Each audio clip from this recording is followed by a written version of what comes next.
everyone, and welcome back to another Victober video. And I am joined by a very special guest today, my husband David. Welcome. Thank you. Hello. So you've been on the channel several times now. It's become a bit of a Victober tradition. You've read now out of Victorian literature, you've read Jane Eyre and Wuthering Heights. And so then we switched things up quite a bit and shifted over to some domestic realism, and you read Middlemarch by George Eliot. Yeah, no, I've read Frankenstein. Is that Victorian? Frankenstein is slightly before. Oh, okay. So it's just before. It's like in between Regency and just before Victorian. Well, what about Dracula? Oh, I forgot that you read Dracula. Okay. All right. And a long time ago, you read Great Expectations, right? Yes. Yes. Yep. Okay. So your numbers are increasing. Mm-hmm. Slowly but surely. And Middlemarch, I feel like, would be the most different, maybe, out of all of those that you read. It's the least kind of smoke and mirrors and big, grandiose plots. It's like this covers a lot of ground, but a lot of it is kind of more mundane moments. Yeah, I would agree with it. That's actually, I hadn't really thought about it like that way, but maybe this is a spoiler, but nothing really huge happens. Mm-hmm. It's very, what do you say, slice of life? Yeah, slice of life. Okay. Mm-hmm. Yes.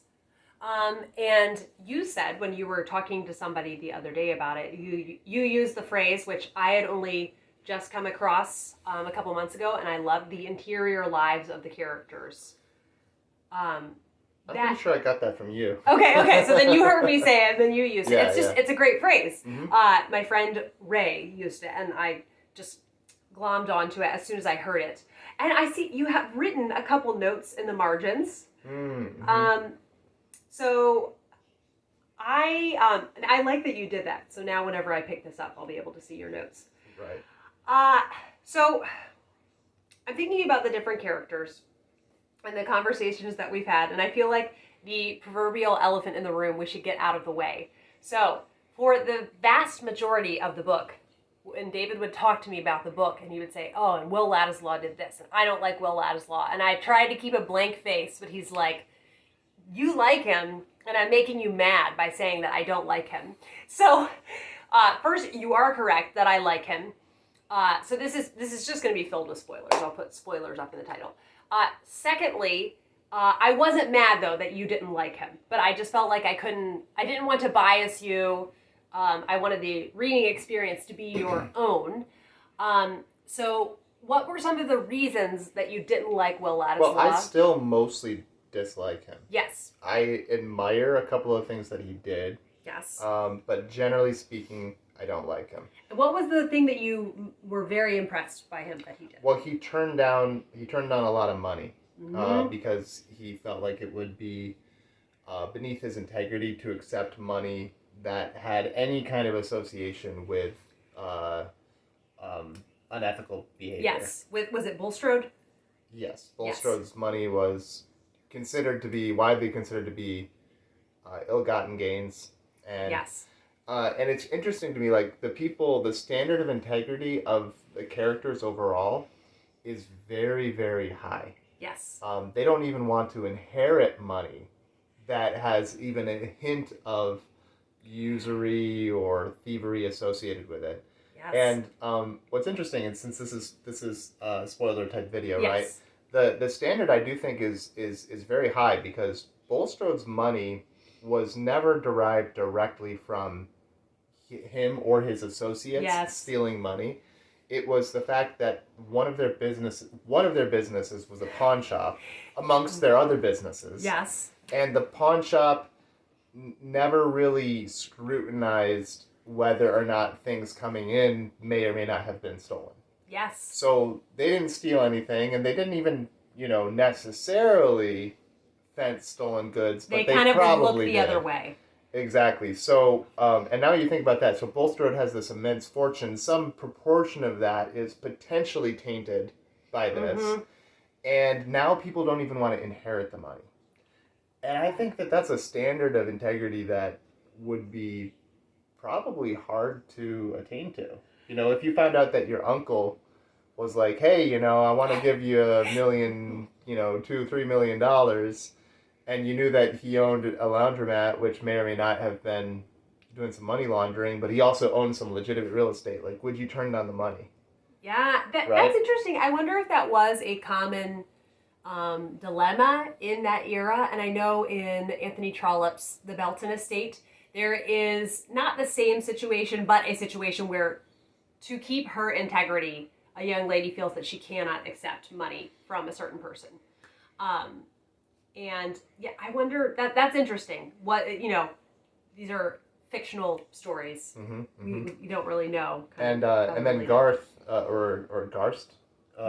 Garth, also Mr. Garth, won't even do business with this guy anymore. Yes. And he turns down, you know, he has a pretty lucrative job opportunity working for Bulstrode. Yes. And he also has the opportunity to set his family up, or his son-in-law, his potential son-in-law, in a really good way. But you're getting sidetracked. We're talking about Will Ladislaw first. Yeah, all right. So I don't really like to think about him. Wow, okay. So harsh words for Will. What didn't you like about him then, I guess we'll say? I don't you know, I don't really have high regard for sort of like political. What is he really? He's like he agitates. He kind of writes stuff to the lowest common denominator to generate political you know, energy. There's a word for that, and I can't think of what it is. But it's basically hysteria? like it's like this. It's like the, you know, the. So you think he's kind of scary? Far right or the far left, like news outlets that kind of like just ratchet up the energy of the political discourse, but aren't actually concerned with bringing about a better situation. Okay, I hadn't thought about that aspect of him, and so that's how he spends his time. That's how he spends the early part of his career. But also, he doesn't have the same advantages as other characters do. Like, he is just trying to. He's trying to write his own script. He doesn't have kind of a guidebook as to how he should go about making his way in society. I mean, yeah, so just get a job, right? Well, I think easier said than done. The ones that, you know, would make an adequate income, you need an education before you do them. You know, or you need to join the military or go to seminary, kind of things. So then the aspect of him that I disagree with you about is you were very upset when he was trying to visit Dorothea, knowing specifically that her husband was not home. And I think that in the Victorian context, I don't think he has nefarious motives. I think he basically knew they were going to have a very stilted conversation in front of Casaubon, and he wanted to have a genuine conversation with her, and that is why he wanted her husband not to be home. Obviously, we see then, after her husband dies, it's not like he shows up right away. True. Marry me. Yep. So would you just? No, I don't think you should have done that. You don't think? Yeah. So it's just the principle of it. Yeah. You don't even. Oh, so interesting. You don't even think he was like trying to have an affair with Dorothea. No. Okay. You just think it's I just bad think it was because think about it, right? Because it puts Dorothea in a position where she has to feel awkward around her husband and hope that he doesn't ask or something. I like see. That. It's just I see. If you really like, I wouldn't put a friend in a situation like that. Okay. All right. I guess though, because he makes her happy in the end, that I kind of forgive him of it. Were you disappointed in Dorothea that she chose him at the end? I think that the storytelling around Dorothea's affections for him was insufficient. It is very subdued, but I get that he likes her, right? And I get that she likes him, but I don't understand why she likes him. I understand why he likes her. I mean, I don't think it's implausible or crazy that this character Dorothea would like this character Ladislaw. Right. I just don't think it's developed enough. And also Dorothea's, her whole ambition is to make an impact on the world and to do these great things. And then they sort of portray her as kind of like running out of steam or like running out of interest. Mm-hmm. Which I don't think is in character. I think that she runs out of interest when she's married to Casaubon. No. After Casaubon dies, she has her chance to... I thought she had different projects that she, like, poured money into. She had some different projects, but then, like, they weren't really going to work, or she felt like people didn't really need her, or I just felt like she... uncharacteristically got distracted from her sort of, like, life's purpose as she had. I feel like that's a lot of the characters in this book. Yeah. So overall, you just also weren't that thrilled with her character arc. It was a little unsatisfying. Interesting. She was not a full character. She was sort of like she was like the Virgin Mary or something like that. She was an archetype for other people, and I do appreciate it. And there's a great deal of beauty in her. Towards the end, she has, or really throughout the story, she has a couple moments in which she just exhibits this like unexpected level of grace towards other people. Oh, to like Rosamond. Yep, to Rosamond, for instance, which then amounts to kind of like the heavens sort of open up on a little square of ground. It's like a divine intervention. Because she should be mad, or she should be like turning aside or something like that, and then everyone should be alienated from one another for the rest of time. But instead, she, in the space of a night, for instance, she so embraces the self-effacement of humility, and is able to come in and with just this like unexpected level of humility, and it just completely changes the situation around. Yeah, how she changes things greatly for Dr. Lydgate. Yeah, I think that's really moving. So I guess I feel like that already makes her character arc worth it to me. I think I would have preferred her to not be married at the end. Really? I think so. I think maybe, I don't know, maybe I'm just like reading into this or making it too religious of a point or something like that. No, you think she's like the Madonna motif. I think maybe she is. And I think that maybe she should have been the perpetual virgin.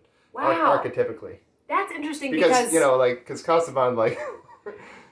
I don't really think they consummated their marriage. I don't really picture it happening. Yeah.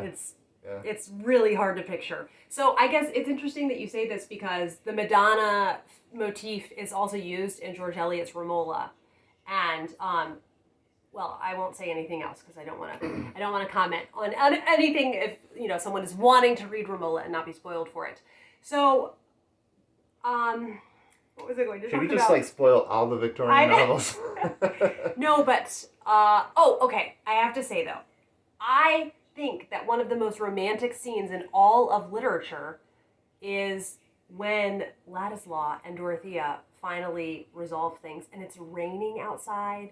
It's very atmospheric, and also I choked up when she has that conversation with him.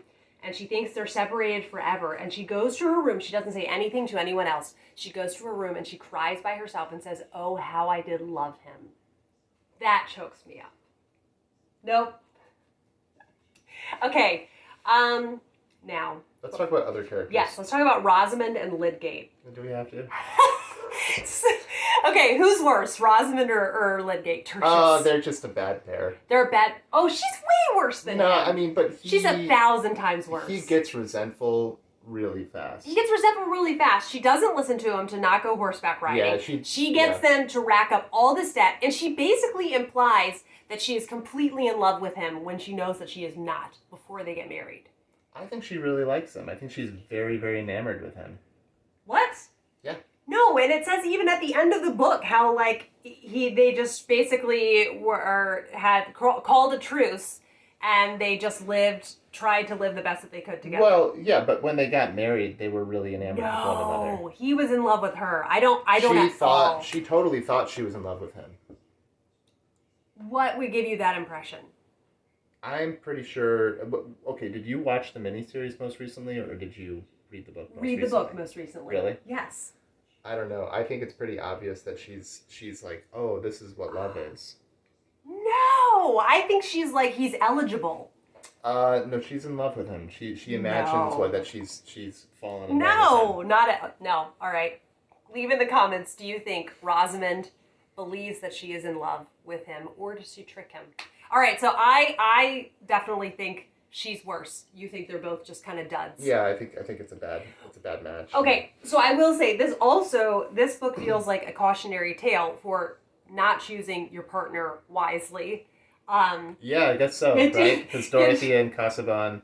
And then Lydgate and Rosamund. And, okay, then contrasting that with Mary Garth and Fred Vincy. Mary is my favorite character in the entirety of the book. She's pretty close. She might be one of my favorites, too. I have several that I really like. Oh! I like her dad a lot.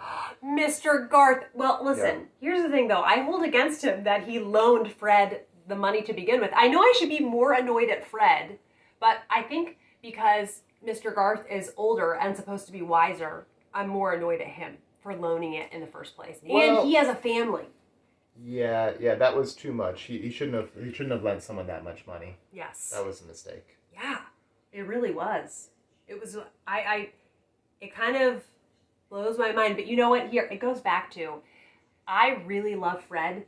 And I know, I understand why people are frustrated with him. I don't even think he fully deserves Mary. But I know that he comes around. That's what it is. You know, he, to me, is very reminiscent of Frank Churchill and Emma, where it's like they kind of fumble around, they make some terrible choices, and then they really grow up. I think it's just that I believe in their potential, and they just have such winning ways about them. But as opposed to Willoughby in Sense and Sensibility, who has the, very charming ways about him, but is insincere, Fred is very sincere. And so I think that I'm just very, very fond of... Also, I have a high opinion of him because he thinks so highly of Mary. It's like that. He's like, her. That's who I want. Yeah. And that decisiveness is good. And he also just, the fact that I think he probably could. He's fancy. He's fashionable. He's well-spoken. He went off to university. Yes. I think he could, and he had expectations, right? Yes. At one point. Yes. Or what are the salted fish that he wants to have? It's right towards the very beginning, and Rosamund is like, "Oh, they smell." But I just like such a rich move to like have salted fish for your breakfast. Well, I don't know. It's like tinned. I think it's like might be preserved food. You think so? I think it might not be all that fancy. Oh, interesting. Okay, all right. Okay, so who then so Mr. Garth, you really liked Mary. Who else did you like? I liked Featherstone. Is that the Reverend? Yes. Right? Do you wish that Mary had picked him instead? No, it's fine. It's fine. I think it's fine too. I like that she ends up with Fred. It would have been fine. But Mary, she said, but her strength of character, at the early, she had this early testing of character, which she passed. Yes. And, she's a good contrast, I guess, to somebody like Bulstrode, who had the highest ambitions for himself in a religious sense. Mm-hmm. And he compromised in a very small way early on in his career, and that led into very big things until towards the end of his career, he's, bribing people to try to give people hush money to try to keep his deep, dark secrets. Yes. It's really dark. Yeah, really. And then, Yes. Contemplating murder. Yes. And then Celia and who's her husband? What's his name? Is it Saint? Is it St. John? Or is it? No, that's Jane Eyre. James, somebody? Yes, Chatter or something. Chatborn. Sir James. Yes, Sir James. We'll just say Sir James. Yeah. What do you think of them? Do you like them? Yeah, they're kind of boring, but they haven't made much of a lasting. They're good, solid sort of, side characters. Side characters, yeah. Yes. English gentry. Yes. Right? Yes. Kind of self-involved, but good, kind of decent people. Yes. Right. Yes. Yeah. So I get any other overall thoughts? I appreciate how generous the author is to her characters. And even the ones who are deeply flawed, she has a tenderness and an understanding of them, which to me, I think that she must have been in life kind of a person who really saw to the core of things. Mm-hmm. Kind of was able to cut through a lot of BS and kind of get to the heart of the matter. Yes, definitely. Even like the really kind of crummy characters like Casaban, for instance, who really, I would say, overall, it kind of lets the team down. Yes. He's endlessly fascinating, I think. You think so? She's she's very, very generous. This line here, actually, I underlined.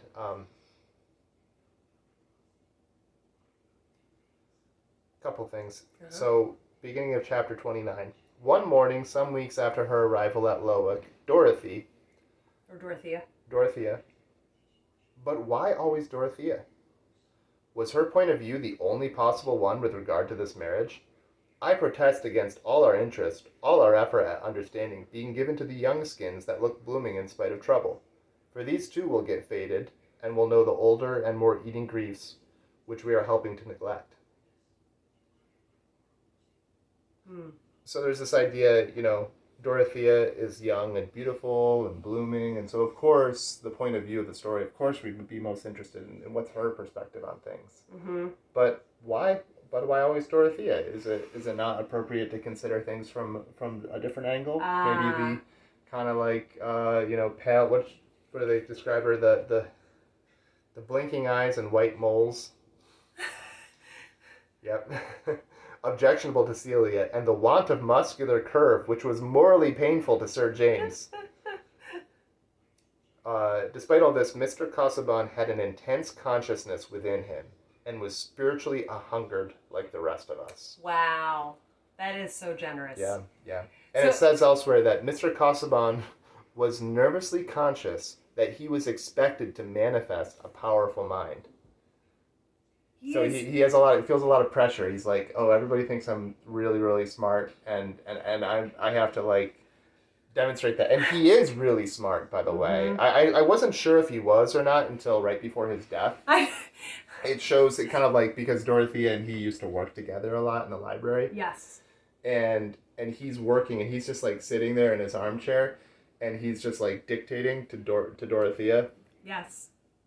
And his grasp of his subject matter. He really is a master. Yes. So, George Eliot's writing style, generally you approve? Yeah. Did it feel more full on than the other Victorian literature that you've read? What do you mean full on? Challenging, mentally fatiguing than... No. Not more so than Jane Eyre or Wuthering Heights? No. You were meant to read George Eliot. Is it supposed to be more intense? I think generally people regard George Eliot as more challenging. It's a long book. But her actual writing style, I find definitely more challenging. Yeah. No, it was fine. Oh, well, good. So, okay, out of 10, what would you rate this? Oh, I'd give it an 8. Give it an 8, and compared to Jane Eyre and Wuthering Heights, which are the most recent in your mind. Oh, I like it better. You like it better? Yeah. Mm-hmm. Is it you have less whiplash as you're reading? Is gothic a word that you use for those books? Mm-hmm. I don't have a huge degree of patience for that. Really? You think it's a little bit overly dramatic? Yeah. Interesting. Mm-hmm. Interesting. Oh, I love it. I lean into it. Yeah. Yes. Did you have a last quote you wanted to read? Sure. What are we talking about here, though? I think it's Dorothea. Okay. And I underlined this one because I just thought it was very beautiful writing. Mm-hmm. But there was nothing of an ascetic's expression in her bright, full eyes as she looked before her, not consciously seeing, but absorbing into the intensity of her mood, the solemn glory of the afternoon, with its long swaths of light between the far-off rows of limes, whose shadows touched each other. Thank you for sharing that. And thank you for reading Middlemarch. Well, you're welcome. You did it. It was it ended up being a pleasure. I had my doubts, but Really? So I wish I had asked you at the beginning, but I'll ask you now. Going into Middlemarch, what did you think you were going to think of it? I didn't know what to expect. You said you had your doubts. It took me. I didn't have my doubts on page 1, but it took me about 100 pages, I would say. Okay. To I think be kind of happy that I was getting into it. Yes. Well, you did it. There are many Victorian literature readers who at some point they hope to get to Middlemarch. Did you find another? Yeah. Yeah. Sorry. It said something like, plain women he regarded as he did the other severe facts of life, to be faced with philosophy and investigated by science. I think this is Lydgate. Yeah, I think so. Yeah. But Rosamond Vincy seemed to have the true melodic charm, and when a man has seen the woman whom he would have chosen if he had intended to marry speedily, his remaining a bachelor will usually depend on her resolution rather than on his. Yeah. Oh, and I wanted to say, that's another thing when I felt like, okay, he's not out of his depth with Elliot, because you were seeing the humor in it, and I still honestly, like, you pointed out that line to me, and that was the first time that I got that it was a funny line. Right, because he's like, plain women he regarded as he did the other severe facts of life. Pretty bold. To be faced with philosophy and investigated by science. That's pretty harsh. It is. But very, very funny. Yes, agreed. Well, thank you everyone for watching, and I hope that you enjoyed hearing David's thoughts on Middlemarch, and leave your thoughts and observations down below. And this will be here for those of you that haven't read Middlemarch yet, but you waited and then you came and watched the video. So thank you for watching, and I hope you all have a lovely day. Bye.